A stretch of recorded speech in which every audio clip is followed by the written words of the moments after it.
Hola a todos, ¿cómo están?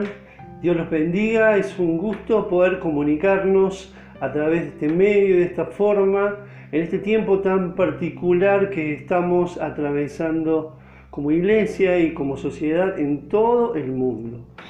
Hay una pregunta que se hace mucha gente y tal vez nos hacemos nosotros, y es si esto que está aconteciendo tendrá que ver con los últimos tiempos de los cuales habla la Biblia. Y vemos que en la Escritura algunas situaciones que se describen como los últimos tiempos tienen que ver con enfermedades, pandemias como la que estamos atravesando, también con violencia, con crecimiento de la maldad, con ataques a la iglesia, persecución a la iglesia. Si bien no estamos bajo una persecución directa y literal, pero hay una persecución espiritual sobre la iglesia en cuanto a un desprestigio de la imagen de Dios y de la iglesia, una desvalorización de las convicciones y fe cristiana, ideologías que confrontan fuertemente y atacan, en fin, una serie de acontecimientos que nos dan la sensación de que algo está pasando en el mundo y en el mundo espiritual puntualmente. Con respecto a esto, muchos han coincidido que va a venir un avivamiento de Dios sobre el mundo y sobre la tierra, digamos, en este tiempo. Yo recuerdo en años atrás que muchas veces se mencionaba esto de que la iglesia estaba esperando un nuevo avivamiento sobre el mundo. Algunos lo explican como el tercer avivamiento o el último avivamiento antes de la venida del Señor, y sinceramente no sé cuál será ese avivamiento, si es el último o no, pero sí entiendo de que estamos a las puertas de algo especial de Dios sobre este mundo. El mensaje de hoy le he puesto por título Vísperas de un nuevo avivamiento. La víspera es lo previo a que suceda algo, es el día anterior, es el antes inmediato a que se lleve a cabo un acontecimiento, que suceda algo. Por eso creo que estamos en vísperas de un nuevo avivamiento de parte de Dios. Bien, ¿qué será un avivamiento? Cuando leemos en la Escritura no encontramos puntualmente esta palabra, pero leyendo en Habacuc 3:2 dice la palabra del Señor así: Jehová, aviva tu obra en medio de los tiempos, hazla conocer. Esto tiene que ver con una manifestación de Dios particular y especial en determinados momentos de la historia, que lo hemos visto en las Escrituras cuando venía un mover especial de Dios y el pueblo se volvía a Dios y había un sentir profundo de búsqueda de Dios. Quiero destacar brevemente las particularidades que acompañan un avivamiento. Un avivamiento es acompañado por un fuerte temor de Dios. Durante los avivamientos hay conversiones de muchas personas que sinceramente entregan sus vidas al Señor y sus vidas son transformadas, son cambiadas. Hay una conciencia de Dios en el corazón del hombre, un arrepentimiento profundo y un acercamiento a Dios. También hay un fuerte deseo de buscar a Dios a través fundamentalmente de la oración, de la lectura de la palabra, de ese tiempo con Dios, un hambre, diríamos, y una sed de Dios. Y también hay una fuerte transformación en cuanto a la santificación de la iglesia. Durante los periodos de avivamiento hay una consagración profunda en la iglesia de Cristo.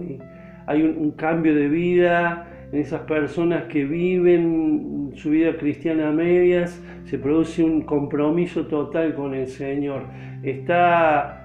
Podemos ver, digamos, a lo largo de diferentes avivamientos, cambios que tienen que ver con la vida de sociedades completas, donde ha descendido la violencia, el alcoholismo y diferentes adicciones durante esos periodos.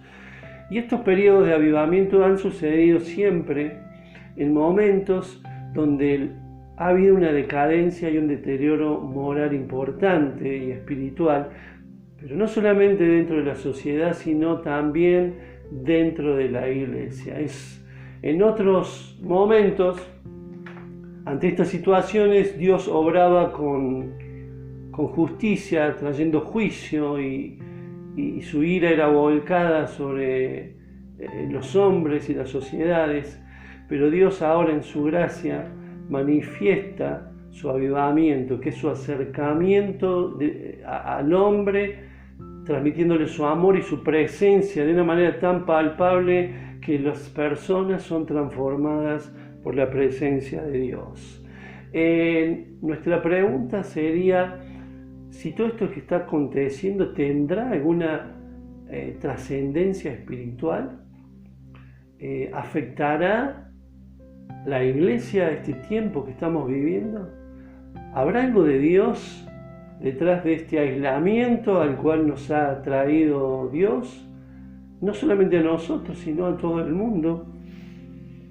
Y quiero compartir con ustedes una palabra que está en el libro de Lucas. Si buscamos Lucas 5, 36 al 39, Jesús se encuentra con sus discípulos compartiéndoles una palabra sobre el ayuno, y en ese momento Jesús les menciona la siguiente parábola. Dice: les dijo también una parábola: nadie corta un pedazo de un vestido nuevo y lo pone en un vestido viejo, pues si lo hace, no solamente rompe el nuevo, sino que el remiendo sacado de él no armoniza con el viejo. Y nadie echa vino nuevo en odres viejos. De otra manera, el vino nuevo rompe los odres y se derramará, y los odres se perderán. Mas el vino nuevo en odres nuevos se ha de echar, y lo uno y lo otro se conservan mutuamente. Y ninguno que bebe del añejo quiere luego el nuevo, porque dice: el añejo es mejor. Esta palabra la estaba mencionando Jesús, sobre todo por la resistencia que había en la estructura de lo que era el pueblo hebreo en ese momento, que eran escribas, fariseos, saduceos, todo lo que era la parte religiosa de la creencia judía, que Jesús los llamaba odres viejos, ya que entraban permanentemente en conflicto con las enseñanzas que Jesús traía.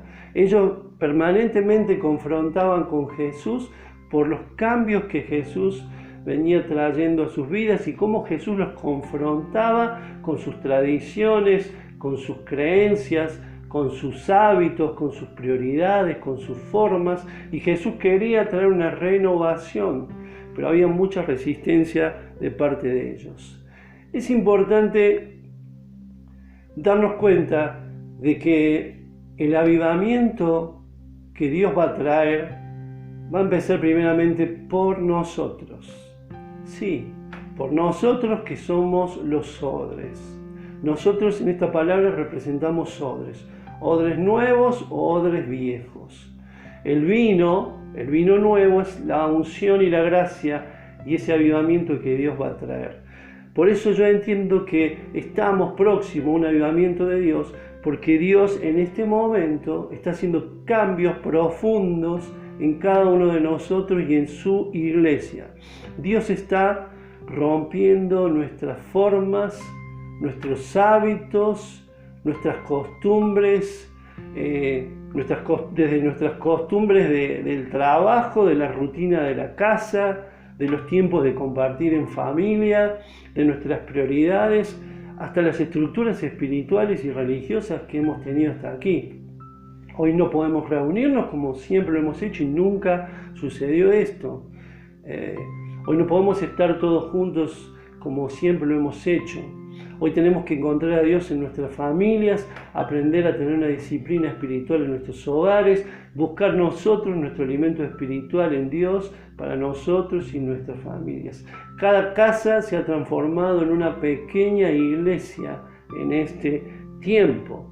También Dios, haciéndonos vivir estos momentos de angustia para muchos, nos está transmitiendo lo que Él ha sentido por muchas personas durante tantos años. Ha habido años en los que ha habido enfermedades, pobreza, necesidades, falta de trabajo, pero tal vez muchas veces la iglesia no ha sido consciente de esto y hoy Dios está queriendo sensibilizar a toda la iglesia para que tenga un corazón compasivo por los que sufren a través del sufrimiento que está sufriendo la iglesia misma. También en este periodo nuestra confianza en Dios tiene que ser total y absoluta, porque muchas veces decimos que confiamos en Dios, pero realmente estamos más confiados en nuestros trabajos, en nuestros proyectos, en nuestros planes, aún en nuestros planes dentro de la iglesia, en nuestros programas, en nuestras estructuras, que en Dios. Dios ha decidido romper con nuestras estructuras, nuestras formas, nuestras costumbres, porque seguramente traerá algo nuevo sobre la iglesia y sobre este mundo. Los odres viejos o nuevos, eran recipientes de cuero cocido, muy bien cocido, donde se ponía el vino. Y esta enseñanza tiene que ver que al poner el vino nuevo en odres viejos, la particularidad era que el vino, al ser nuevo, producía a través de su fermentación una presión sobre este envase, y este envase, al ser rígido, porque era viejo y ya se había estirado todo lo que debía estirarse, se terminaba quebrando y el vino se terminaba derramando. Qué notable este ejemplo cotidiano que encuentra Jesús y que lo aplica a lo espiritual, ¿no? Él dice que el vino nuevo, como es expansivo, no es dinámico, no es estático, necesita sí o sí estar un envase que lo acompañe, un envase flexible, dócil, que se estire, que se amplíe, que se adapte a la presión de ese vino y no que confronte hasta el punto de quebrarse, y ese quebrantamiento también produce que eso que Dios había puesto se pierda y se derrame. Una vez que el odre está preparado, Dios puede derramar su vino sobre él. ¿Qué será el vino nuevo? Será, como ha sucedido otras veces, una manifestación poderosa y gloriosa de su Espíritu Santo, produciendo señales y prodigios visibles y palpables. Dios traerá cosas que ni hemos visto, como dice la palabra, ni hemos escuchado, y serán un mover nuevo de Dios sobre esta tierra donde muchos podrán conocer a Dios. Como ha pasado en otros avivamientos a lo largo de la historia, sociedades fueron transformadas por el poder y la gracia y la misericordia de Dios. Termina Jesús este relato manifestando de que quienes toman del vino añejo tendrán dificultades para recibir lo nuevo. Y esto tiene que ver con nuestra resistencia a los cambios. Muchas veces oramos para que Dios traiga cosas nuevas, para que Dios haga cambios, para que Dios nos transforme, pero cuando Dios empieza con esos cambios, empezamos a resistirnos, porque no estamos de acuerdo muchas veces en los métodos que Dios tiene. Lo primero que sucedió cuando nos enteramos de que no podíamos reunirnos más es no entender a Dios. ¿Qué está haciendo Dios? ¿Qué está haciendo Dios con la iglesia? Pensábamos. Y Dios está haciendo algo profundo con la iglesia. Él sabe lo que tiene que hacer con nosotros, porque sabe que naturalmente se nos hace muy difícil dejar las estructuras, dejar las formas, dejar las tradiciones. Tenemos una tendencia a sentirnos seguros en lo que hacemos siempre, en nuestros hábitos, en nuestras formas. Y Dios de pronto nos saca de esos lugares y nos mete en nuestras familias para hacer las cosas de nuevo, de otra forma. Dios está provocando este cambio en los odres, en vos, en mí, en la iglesia. Dios está estimulándonos a través de una palabra que entiendo que Dios usa muchas veces, que es la incomodidad. Dios sabe que la incomodidad produce cambios. Cuando pasamos por una prueba, esa prueba nos incomoda de tal forma que nos lleva a hacer cambios. Cuando estamos ante una necesidad, estamos afligidos, angustiados, y esa incomodidad nos lleva a hacer cambios. Escuchaba un actor argentino hablar en un reportaje, y él se desempeña en teatro, en cine, en diferentes áreas de televisión, y le preguntaban en ese reportaje a dónde se sentía más cómodo.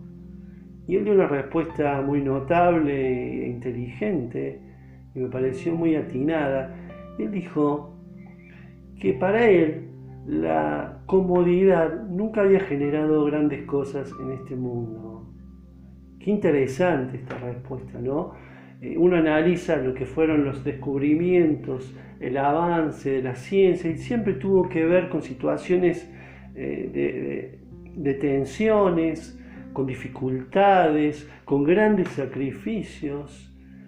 La comodidad no lleva a grandes cosas, y Dios más que nadie lo sabe. Por eso sabe que la incomodidad nos lleva a salir de nuestro lugar, de nuestra seguridad, de ese lugar a donde nos aferramos y no queremos salir ni soltar de ahí, porque ahí nos sentimos seguros. Y ahí nos quedaríamos siempre si Dios no nos mueve hacia adelante. Hay un ejemplo bíblico que quiero traer como para señalar esto que estoy comentando, que es la historia de la iglesia de Jerusalén. La iglesia de Jerusalén fue la primera iglesia que se formó después de que el Espíritu Santo vino sobre la tierra. Pedro se levanta y hace su primera predicación, y ahí se convierten los primeros judíos al cristianismo, y a partir de ese momento se desarrolla en Jerusalén lo que se llama la iglesia primitiva de Jerusalén. Y cuando leemos en Hechos 2, del 42 al 47, ahí podemos ver particularidades que tenía esta iglesia. Era una iglesia que era muy solidaria, dice que tenían las cosas en común y compartían con los necesitados, y es más, que compartían aún con los que no tenían su fe, con los del pueblo, para lo que necesitaban. Estaban por el templo, dice, y por las casas, mucho tiempo de oración, de búsqueda de Dios, de lectura de la palabra, enseñanza de la doctrina. Dice también que a través de los apóstoles había manifestaciones sobrenaturales del poder de Dios en esta iglesia. Y por todo eso, dice que Dios añadía gente cada día que se convertía a Él. Es interesante, muchas veces destacamos esta iglesia como la iglesia ideal, la iglesia a la cual apuntamos, sería el modelo que no tendría defectos prácticamente, y uno dice, llegamos a la iglesia de Jerusalén y alcanzamos todo. Pero es muy notable que esta iglesia no tuvo una larga duración, sino que después de un periodo entre 2 y 3 años, viene una gran persecución sobre esta iglesia, y son casi todos dispersados, excepto los apóstoles. Jesús les había dicho a sus discípulos, lo tenemos en Hechos 1:8, que Él iba a derramar su espíritu, que cuando viniera ese espíritu ellos iban a ser testigos en Jerusalén, en Judea, en Samaria y hasta lo último de la tierra. Ese Espíritu Santo iba a venir con poder para ser testigos de Él en Jerusalén, en Judea, en Samaria y hasta lo último de la tierra. ¿Qué sucedió con esta iglesia? Después de ese periodo de entre 2 y 3 años, esta iglesia funcionaba muy bien en Jerusalén. Pero la palabra que Jesús le había dicho, que debían ser testigos, no solo en Jerusalén, sino en Judea, en Samaria y hasta lo último de la tierra. Cuando leemos Hechos 8:1, Ahí comienza el gran cambio sobre esta iglesia. Dice así: y Saulo consentía en la muerte de Esteban. En aquel día hubo una gran persecución contra la iglesia que estaba en Jerusalén. Y todos fueron esparcidos, escuchen bien, por las tierras de Judea y de Samaria, salvo los apóstoles. En el 8:4 dice: pero los que fueron esparcidos iban por todas partes anunciando el Evangelio. Dios usó un método de incomodidad que fue el de la dispersión, permitiendo la dispersión de su iglesia. Dios produjo una extensión. La extensión de la iglesia no vino por un plan de los apóstoles, no vino por un programa de extensión, un plan de evangelismo, de discipulado, sino que vino por un método que ninguno de nosotros aplicaría, que era la persecución de los cristianos. Qué notable ver los métodos que usa Dios. Por eso Dios necesita odres nuevos, porque si somos odres viejos, vamos a entrar en confrontación con los métodos que Dios usa, pero que vemos que tienen una gran efectividad. Si la iglesia de Cristo llegó hasta nuestros días, fue porque Dios permitió que la iglesia de Jerusalén fuera dispersada y de allí se expandió para todo el mundo. Como hemos mencionado, Dios permitió que la iglesia de Jerusalén fuera perseguida para que a través de esta persecución fuera dispersa. No es que Dios envió a perseguir a la iglesia, Dios permitió la persecución de la iglesia con el propósito de que la iglesia fuera esparcida.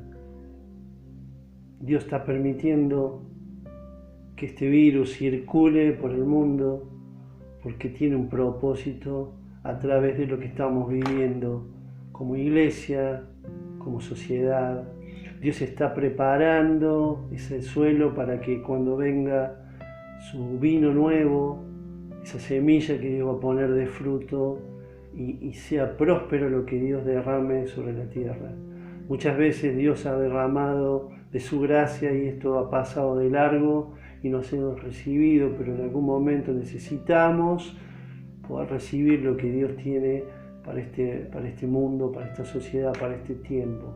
Hay una gran necesidad de Dios, hay una gran necesidad de Dios. En las sociedades la gente está en una búsqueda a través del consumismo, una búsqueda a través de determinados consumos y prácticas que calmen esa sensación de vacío, esa necesidad de Dios que todos tenemos y que necesitamos llenarla de Dios. Termino con un ejemplo que me gustó, que leí, que cuenta la historia de un rey que un día en el que cumplía años recibió muchos regalos, y uno de esos regalos fue 2 pequeños polluelos de halcón. En ese tiempo era costumbre que los reyes tenían halcones y se adiestraban estos halcones para cacería, y era una práctica, entiéndase, como deportiva que se hacía en ese tiempo. Y este rey busca un adiestrador para que críe y adiestre a estos halcones. Fueron emplumándose, haciendo cada vez más grandes, y comenzó la enseñanza del adiestrador, a enseñarles a volar y a volver al brazo, como lo habrán visto, esas prácticas que hacen, a trabajar con determinadas técnicas, pero uno de los halcones se negaba a volar. Este adiestrador buscaba por diferentes métodos estimularlo, animarlo a volar, pero se negaba y no volaba como debía volar. Su hermano sí aprendió a volar como volaban todos los halcones que eran enseñados, y este hombre va y le plantea al rey su pregunta sin respuesta, de no entender porque este halcón se negaba a volar, que había intentado de todas las formas, pero no había logrado el objetivo. Ante esta situación, el rey convoca a todos los adiestradores del reino a que vengan, a los mejores, y a cambio de una gran recompensa a quien hiciera volar este halcón, como un desafío. Y vinieron diferentes adiestradores, intentaron a través de diferentes formas, técnicas, pero no hubo caso, nadie pudo hacer volar a este halcón. Un día llega un hombre anciano y él se propone para intentarlo. Este hombre está con el halcón y, para sorpresa de todos, el halcón comenzó a volar. El rey inmediatamente lo llama y junto con el rey también vienen todos los adiestradores y están atentos a esa conversación, y el rey puntualmente le pregunta qué había hecho, cuál era el truco, qué poderes tenía él para lograr este cambio en esta ave que nadie había logrado, cuál era la magia que había utilizado. Y este hombre, relajado, de una manera muy simple, les contesta que la forma que él había encontrado era serruchar esa rama y cortar esa rama a donde se aferraba este halcón. Este halcón no quería abandonar esa rama, y lo único que hizo este hombre fue cortar esa rama, y eso hizo que el halcón se lanzara en vuelo. Y cuando el halcón se lanzó en vuelo, sus ojos temerosos cambiaron, se sintió confiado, se sintió seguro y descubrió que él había nacido para volar. Muchas veces nuestros temores, nuestras inseguridades, nuestras formas nos llevan a estar aferrados al mismo lugar, a las mismas formas, a las mismas costumbres, y Dios de vez en cuando usa como método cortar esa rama, eso que nos da seguridad, para que ante esa inseguridad que sentimos podamos lanzarnos a aquello que Dios tiene para nosotros. El mundo está cambiando, algo está sucediendo. Hay algo de Dios que viene sobre este mundo, pero para eso Dios también necesita que la iglesia sea transformada. Dios no podrá transformar un mundo sin antes transformar a la iglesia. Y estos cambios vienen tal vez de una forma que no hubiéramos imaginado. Pensando 3 meses o 4 meses atrás, nuestros proyectos, nuestros planes no tenían en cuenta a dónde estamos hoy, pero estamos a donde Dios quiere que estemos. Y qué importante va a ser de darnos cuenta, cada uno en nuestras vidas, en nuestras congregaciones, a donde Dios nos ha puesto, cuáles son los cambios que Dios necesita hacer en nuestras vidas para estar disponibles como envases para esa gracia, ese derramamiento de amor, de poder, esa nueva iglesia que Dios necesita que esté en este mundo. Estamos en un tiempo de Dios, estamos en las vísperas de un gran avivamiento. Estoy convencido de esto, que vendrán cosas gloriosas de Dios. Por eso Dios necesita hacer estos cambios en cada uno de nosotros. Que Dios nos ayude a poder ser odres nuevos, a dejar esos odres viejos, a mirar lo que Dios está mirando y poder ser transformados en aquellas cosas que Dios quiere transformarnos en este tiempo de aislamiento y el tiempo que vendrá, con los cambios que vendrán. Dios está haciendo cosas nuevas, viene algo de Dios hermoso para la iglesia, pero sobre todo para este mundo que tanto necesita de Dios. Te mando un abrazo fuerte y Dios te bendiga.